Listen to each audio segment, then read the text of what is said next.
messieurs, bonsoir. Il est 20h sur les antennes de la télé Futur Média. C'est parti pour le sommaire de cette édition avec le nouveau président du comité de concertation sur le processus électoral qui a été installé ce mardi. Seydou Nourouba a émis son souhait de réunir toutes les parties prenantes à la table des négociations. Le secrétaire général de l'ONG 3D, de son côté, demande au chef de l'État de donner des garanties d'application des conclusions. L'intersyndicale des travailleurs des collectivités locales dénonce ce qu'il qualifie de laxisme concernant les réformes dans le domaine de la fonction publique locale. Sidi Ndiaye et compagnie imputent la responsabilité à Ismaël Madior Fall. La tension est montée d'un cran ce matin à l'université Gaston Berger de Saint-Louis. Des étudiants ont barré la route nationale numéro 2 avant de décréter 72 heures de journée sans ticket restaurant. Et puis l'invité du 20h, il s'agit de Maître Aïssata Tall Sall, député à l'Assemblée nationale. Voilà le sommaire de ce journal. Dans quelques instants, le développement.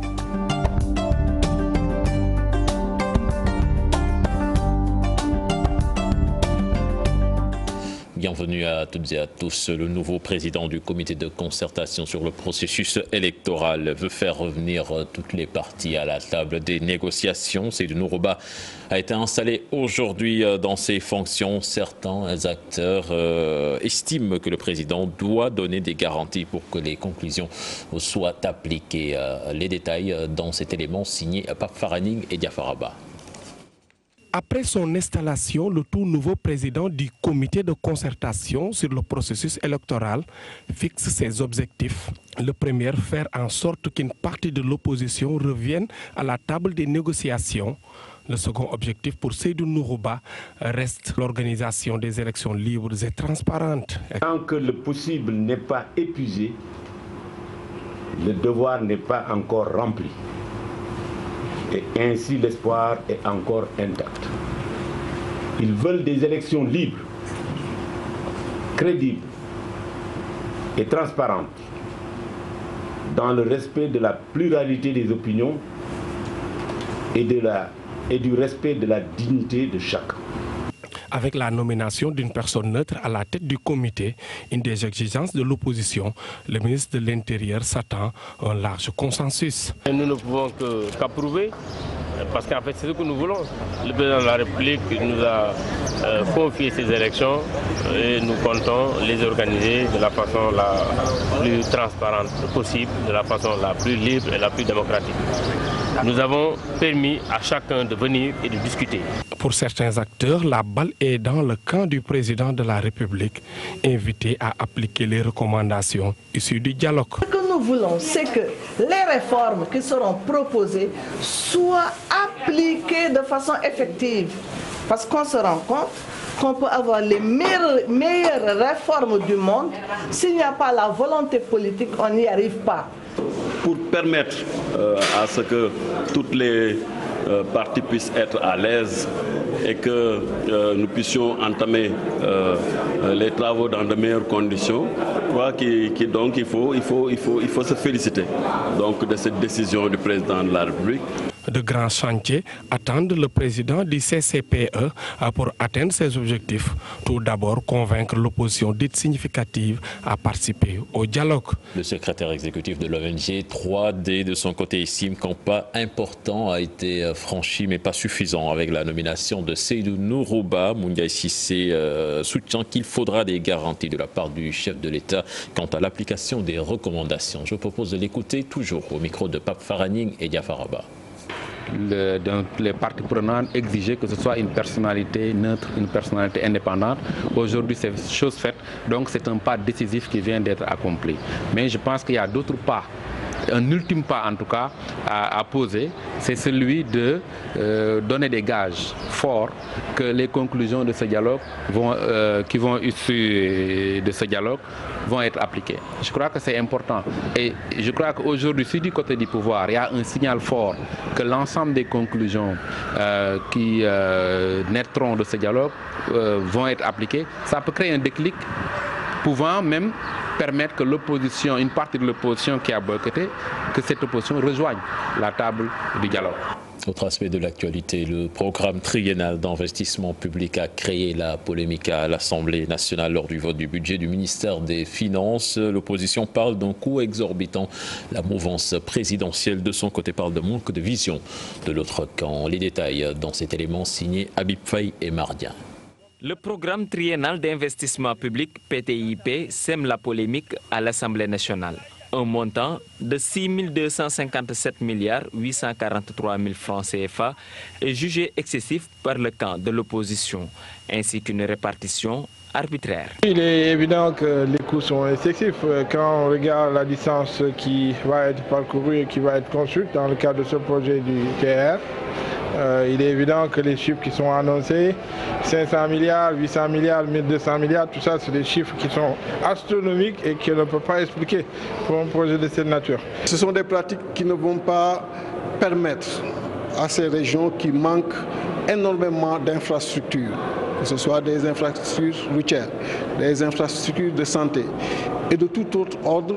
Ça ne permettrait pas à ces régions-là donc d'être à niveau et de pouvoir permettre aux populations de vivre correctement.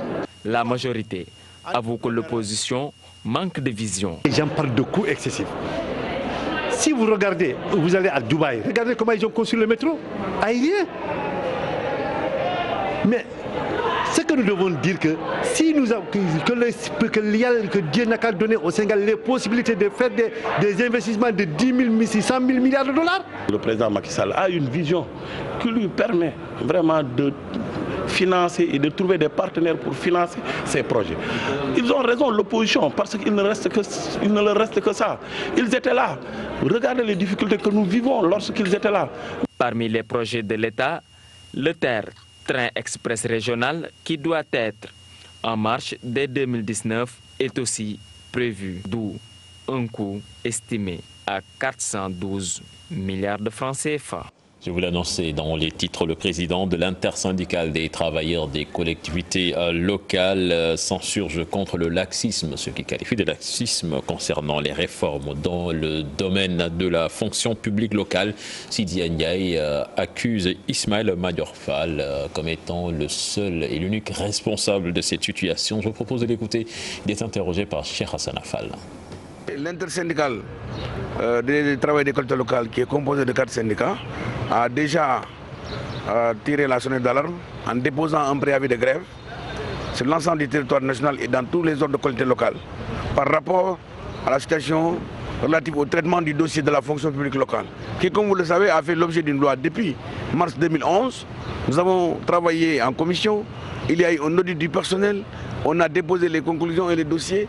La commission ad hoc d'intégration a fini son travail, a déposé ses rapports. Aujourd'hui, plus d'1 an après, les travailleurs sont titularisés et rien encore n'a bougé. J'ai dit que l'instabilité institutionnelle qui est à l'origine de tous les manquements au niveau des collectivités locales font que nous avons l'intention de dire à M. le Président de la République qu'il est urgent de tenir un conseil présidentiel. Et surtout, de lui rappeler qu'aujourd'hui, Ismaël Madior Fall n'est pas à sa place au département de la justice. On aurait dû le nommer au niveau des collectivités locales parce que c'est lui qui a engagé la réforme. S'il a échoué, il n'a qu'à le reconnaître publiquement. Les étudiants de l'université Gaston Berger de Saint-Louis ont barré la route nationale numéro 2 ce matin. Pendant presque 1 heure, les forces de l'ordre sont intervenues en tirant des grenades lacrymogènes. Les pensionnaires de Sanard ont décrété 72 heures de journée sans ticket et 24 heures de cessation de toute activité pédagogique. Les détails dans cette correspondance signée Ousseynou Diop et Habib Sek. À Saint-Louis, les étudiants ont barré la route nationale ce mardi dans la matinée. Ils réclament le paiement de leur bourse et dénoncent les conditions auxquelles ils vivent présentement dans le temple du savoir. On a tenu une assemblée générale pour alerter à toute l'opinion nationale, dire à ces autorités, actuellement, l'étudiant sanarois est en train de vivre un sacré parcours du combattant. Aujourd'hui, l'université Gaston Berger de Saint-Louis est gangrénée par des difficultés liées par la question du Wi-Fi, des difficultés liées par la question des cartes GAP surtout. Comme vous le constatez, à l'université Gaston Berger de Saint-Louis, actuellement, il y a 3 générations qui n'ont pas de carte cap. C'est une chose qui est anormale, que les autorités doivent régler dans l'immédiat. Aujourd'hui, il y a un problème d'hébergement qui se pose à l'université Gaston Berger de Saint-Louis. Les nouveaux bacheliers ne sont pas encore logés. Les forces de l'ordre ont tiré des grenades lacrymogènes pour permettre aux véhicules de circuler librement. Mais pour le président de séance des étudiants de l'UGB, Demba Baldé, il faut des mesures d'urgence pour aider les étudiants qui souffrent dans le campus. À cela, s'ajoute la question des bourses qui devaient être payées depuis le 5. Et ils ont sorti un communiqué pour dire que les bourses seront payées au plus tard le 21. Il y a des étudiants qui actuellement souffrent. On ne peut pas accepter que ces étudiants restent dans l'université sans pour attendre avoir 75 francs pour entrer dans les ressources. Ils ont aussi décrété 72 heures de journée sans ticket et 24 heures de cessation de toute activité. Au mode de 72 heures de GC. Autrement dit, les étudiants vont entrer sans paix. On a décrété 24 heures de cessation de toute activité pédagogique non renouvelable. Pourtant, concernant le problème d'eau, les autorités ont lancé les travaux la semaine dernière. Mais aujourd'hui, les étudiants menacent de paralyser le système si dans les prochains jours, toutes les doléances ne seront pas satisfaites. Ousseynou Diop, le taux des pensions de retraite a connu une nette progression de plus de 40% depuis 2012. C'est une révélation du ministre du Travail. Sambassi annonce que le gouvernement envisage d'augmenter les pensions des petits contribuables. Il s'exprimait en marge de la session ordinaire des ministres des prévoyances sociales. Je vous propose de l'écouter. Il est au micro de Fatou Kinedem. En réalité, quand on observe ce qui se fait dans notre pays, il faut bien convenir du fait que les retraites ont progressé de manière notable. De 2012 à 2017, il y a eu un gain de 40% sur les retraites. Ce que nous voulons aborder comme élément positif à ajouter à ce qui s'est déjà fait, c'est de voir comment relever les pensions, évidemment, disons, dévolues aux petits contribuables, ça veut dire à ceux-là dont les retraites sont les plus faibles. Et l'engagement qui a été pris, c'est de démarrer cette entreprise-là dès l'année prochaine. Ce qui est en jeu, c'est de donner aux travailleurs les meilleures conditions d'existence, pas seulement quand ils sont à la tâche, mais même au-delà, ça veut dire quand ils jouissent comme cela se doit d'une retraite méritée. C'est des questions de fond, des questions de civilisation qui vont être abordées et il est heureux que l'Afrique veuille bâtir, disons, une synergie et s'accorder plus à fond sur des mesures qui sont devenues des mesures impératives. Nous allons dans le sud du pays à présent avec la campagne risicole qui est globalement satisfaisante en Casamance naturelle. Toutefois, certaines contraintes devraient être levées pour un meilleur rendement de la filière riz dans le sud du pays. Cela ressort d'un atelier organisé à Dinaki dans le département de Bignona. Les détails dans cette correspondance signée Boubacar Diassi et Lamine Magna. La campagne risicole se porte bien en Casamance naturelle. Les résultats sont globalement satisfaisants, sauf que certaines contraintes devraient être levées. De manière globale, les résultats sont très satisfaisants. Mais dans chaque travail aussi, il y a des contraintes. C'est l'accès à quantité suffisante des intrants. Surtout aussi, ce qui nous préoccupe avec les changements climatiques, c'est l'accès à l'information climatique. Nous reconnaissons que des efforts importants ont été faits, mais des choses restent aussi à améliorer. Sur le plan des récoltes aussi, on est en période de récolte de Nerica, mais on voit aussi qu'il y a un grand engouement pour le Nerica. Et la bataille à faire, c'est de mettre à la disposition des producteurs des semences de Nerica de qualité. Il y a toujours manque de matériel. L'État a fait des efforts, les producteurs sont de plus en plus nombreux. On a atteint les objectifs en termes d'emblavure. Vraiment, les gens ont quand même accès à des semences de qualité. Les gens ont accès carrément à des engrais. Vraiment, quand vous regardez l'effort qui a été fait cette année, plus de 100 tonnes de MPK ont été données dans la zone par le PPDC. Plus de 86 tonnes mais durées ont été données. Et plus de 100 tonnes de semences ont été mises à disposition des producteurs. Donc sur cet aspect, l'État a joué son rôle. Maintenant, le reste, c'est une question de rendement. Et ça, c'est par rapport à l'éducation qu'on fait, vraiment, par rapport aux bonnes pratiques agricoles, aux formations. C'est ça qui pourra nous permettre, en tout cas, d'atteindre ce niveau de rendement. Mais quand même, on peut garder espoir par rapport au nombre de producteurs emblavés. Vraiment, l'entente de l'eau aujourd'hui, disons, à 3281 producteurs dans sa base de données, pour une superficie de plus de 4000 hectares. Donc c'est un grand bond en avant qui est fait, parce que l'année dernière, nous étions à 1815 producteurs. Ces résultats ressortent d'un atelier d'évaluation annuel organisé à Dinaki, auquel ont participé les acteurs de la filière riz en Casamance. Environnement et architecture, les enjeux sont multiples dans la construction de bâtiments. Le directeur de l'école d'architecture de l'université de Tokyo, Kengo Kuma, donne l'exemple. Le lauréat mondial en architecture durable démarre sa tournée au Sénégal à la rencontre d'étudiants spécialisés dans ce domaine. Selon le professeur d'université, il est temps que le Sénégal change son modèle de construction. En construction plutôt, il se dit prêt à accompagner. Il était à l'université Cheikh Anta Diop de Dakar et avec lui nos reporters Maïmouna Ndiaye et Modou Diop. Le constat est là. En Afrique, les architectes sont peu sollicités dans la construction. Conséquence, les normes environnementales ne sont pas tout le temps respectées. Un problème inquiétant. Quand on fait l'appel à quelqu'un qui n'est pas du métier, souvent les normes ne sont pas respectées. Et c'est là le grand drame pour nos pays, surtout pour certains bâtiments qui tombent. Derrière, le plus souvent, il n'y a pas d'architecte. C'est comme quand vous êtes malade, vous allez voir le médecin. Quand vous les construisez aussi, allez voir un architecte. Parce que là, au moins, vous êtes sûr d'avoir un bon produit. Le lauréat mondial de l'architecture durable a une solution. Son modèle allie tradition et technologie. Pour cela, il cible les jeunes étudiants. Un cours pratique.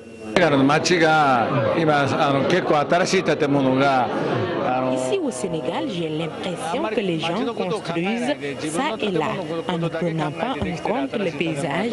Chacun construit selon ses propres idées. Cela est aussi arrivé au Japon avec la réalisation de grands édifices. Ici au pays de la Teranga, il faut impérativement un plan directeur sur lequel les spécialistes vont se référer pour faire leur construction. Tenir surtout compte de l'environnement dans son ensemble.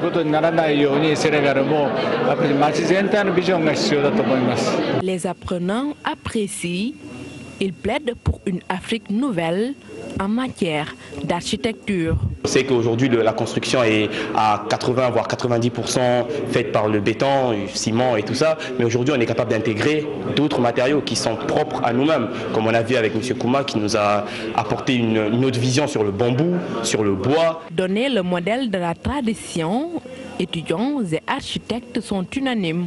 C'est un grand intérêt. Professeur Kengo Kuma, lui, poursuit son combat dans le monde. Enseigner par l'exemple. Grand prix du chef de l'État des Arts et des Lettres, occasion saisie par les organisateurs pour faire face à la presse. Il s'agissait de revenir sur les critères de sélection, d'attribution des prix et dévoiler aussi la liste des différents nominés. Compte rendu signé Ibou Diouf et Tierno Laurent Mendy. Grand prix du chef de l'État pour les arts et les lettres quand l'État honore ses plus valeureux fils. L'événement se prépare et aux organisateurs de monter au créneau. D'abord, les plus méritants pour les arts. Parmi les nominés qu'ils ont proposés, c'est Baba Mal. Pour cinéma et audiovisuel, parmi les nominés qui ont été proposés, c'est Mbaye Ousmane William. Pour mode et stylisme, parmi les nominés toujours, c'est Stéphanie Yandé, scène. Pour art visuel, c'est Amadou Sobel Diop. Pour art dramatique, Assi Bien-Ba. Les nominés du Grand Prix du chef de l'État pour les lettres sont aussi connus. André-Marie Diagne, La filaise d'amour. Numéro 2, Habib Demba Fall, Les trésors du chaos. Numéro 3, Momar Gueye, La malédiction de Rabi. Numéro 4, Ibrahima Anne, Errance. Numéro 5, les journalistes encore, Pape Samba Kane, Saboru Djiné, Les tam-tams du diable. Numéro 6, Moustapha Ndene Ndiaye, un indigène à Gorée. Numéro 7, Samba Ndiaye, Les marrons glacés. Numéro 8, Les sons de Seka, de Jules Ndoti. Numéro 9, Mamadou Samb, L'écharde des jumelles. Et numéro 10, Rahmatou Sambosek, Fergo, ta route, tu traceras. À travers cette initiative, l'État veut récompenser les artistes sénégalais et encourager la créativité. Je voudrais rappeler que le Grand Prix du Président de la République pour les arts et les lettres célèbre la créativité. Il est aussi destiné à promouvoir ou à développer les arts et les lettres et s'adresse à tous les acteurs culturels, des arts, de manière générale, tous les acteurs culturels. Grand prix du chef de l'État pour les arts et les lettres, les lauréats seront connus le 19 décembre prochain, occasion saisie pour parler également de l'environnement des arts et des lettres au Sénégal. Et puis la vie et l'œuvre de Maba Diakhouba revisitée à l'université Cheikh Anta Diop de Dakar. C'était ce matin lors d'un symposium organisé 150 ans après sa mort. Une occasion saisie par les descendants de l'érudit pour rappeler sa mission sur Terre. Là-dessus, nous écoutons Ndiogouba. Il est interrogé par Cheikh Tidiane Dione et Diafaraba. Diakhou est un monument de l'histoire. Nous le célébrons chaque année. Dans le programme qui a été élaboré concernant Maba Diakhou, sur toutes les activités que nous menons autour de lui, s'inscrit parfaitement ce symposium. Il a vécu 150 ans. Il n'y a jamais eu de manifestation pareille. Pourquoi? Parce qu'à un moment donné de l'histoire, il y a eu trop de confusion, surtout au niveau des grandes familles. Il fallait donc attendre ce jour pour parler de Maba Diakhou, parce que tout est parti de lui et tout revient vers lui. Pourquoi le choix de Dakar? Pourquoi pas Nioro? Nous n'avons pas voulu prendre Nioro parce que Nioro n'est que le pied-à-terre de Maba Diakhou. Immigration clandestine à présent. Le rappeur Nitdoff invite les jeunes à arrêter de prendre des risques pour se rendre en Libye. Mortala Gueye, de son vrai nom, était dans sa ville natale à Louga pour assister au festival des arts martiaux organisé par le complexe sportif Kona Sensei. Nous l'écoutons au micro de notre correspondant sur place, Tierno Fall. La situation actuelle en Libye, c'est quelque chose qui nous concerne nous aussi. L'immigration fait partie de nous, nous le reconnaissons, ça fait partie de nos points forts. Mais il ne faut jamais prendre des risques, il ne faut jamais aller faire des choses qui n'ont pas de sens, des choses suicidaires. Donc nous leur demandons d'être patients, de travailler, de tenir à leurs études ou à leur métier et de ne pas prendre que l'immigration comme seul moyen de s'en sortir. Il y a d'autres moyens de s'en sortir ici, on peut travailler, on peut devenir quelqu'un. Beaucoup de gens sont devenus ce qu'ils sont, ils n'ont jamais voyagé quelque part. C'est bien de rêver aussi, mais il faut parfois aussi être réaliste. À droit, moi c'est un truc qui me tient à cœur parce que je sais que c'est une jeunesse qui rêve beaucoup de voyager. Et quand on voit ce qui se passe en Libye, donc on ne peut que lancer un message de sensibilisation et de dire aux gens de ne jamais s'aventurer sur des choses comme ça. Le dernier élément avant l'invité du 20h, Sarah Wali, candidat à la présidence de la Fédération sénégalaise d'athlétisme. Il brigue donc cette présidence, il est déjà partie de l'équipe présente. Apport et moyens financiers, massification de la discipline, ce sont les grandes priorités plutôt de sa candidature. S'il est porté à la tête de l'instance dirigeante de l'athlétisme sénégalais, il veut quand même réveiller ce sport de sa léthargie. Il a rencontré nos reporters Cheikh Sadibou Diarra et Modou Diop. Membre de l'équipe fédérale sortante, Sarah Wali veut présider aux destinées de la Fédération sénégalaise d'athlétisme. Il se déclare légitime pour avoir gravi tous les échelons de la discipline. Pour avoir passé 8 bonnes années en tant que premier vice-président, je me suis dit que j'ai gagné en maturité. J'ai blanchi sous le harnais, donc je peux pouvoir vraiment manager l'équipe fédérale. J'en connais les arcanes, les rouages, donc c'est très normal que je puisse me présenter. Pour relever les défis, il compte s'appuyer sur son expertise et son carnet d'adresses, surtout économique. Lui, l'agent à la douane. Ma position au sein de l'administration m'a permis de nouer des contacts avec pas mal d'opérateurs économiques. Par ailleurs, l'actuel président m'a légué une bonne partie de ses contacts, de réunifier la famille de l'athlétisme. Parce que vous savez qu'à l'issue de chaque élection, il y a une déchirure, il y a une dispersion des forces. Je vais essayer de ramener les uns et les autres à l'essentiel pour qu'on puisse travailler ensemble pour le bien de l'athlétisme. Une fois élu à la tête de la Fédération sénégalaise d'athlétisme, Sarah Wali se fixe 3 axes prioritaires pour retrouver un athlétisme qui gagne. La massification, c'est la formation, c'est la recherche des moyens et la gestion de l'élite. après avoir massifié, il faut fidéliser les athlètes. Il faut que les athlètes et les entraîneurs, les officiels restent dans la discipline. Au lieu d'aller monnayer leur talent ailleurs, j'ai tout fait pour essayer de les motiver pour qu'ils restent vraiment dans la maison. Les clubs décisionnaires vont-ils opter pour la continuité incarnée par Sarawali? Réponse ce samedi 16 décembre. Il fera face à 2 autres candidats.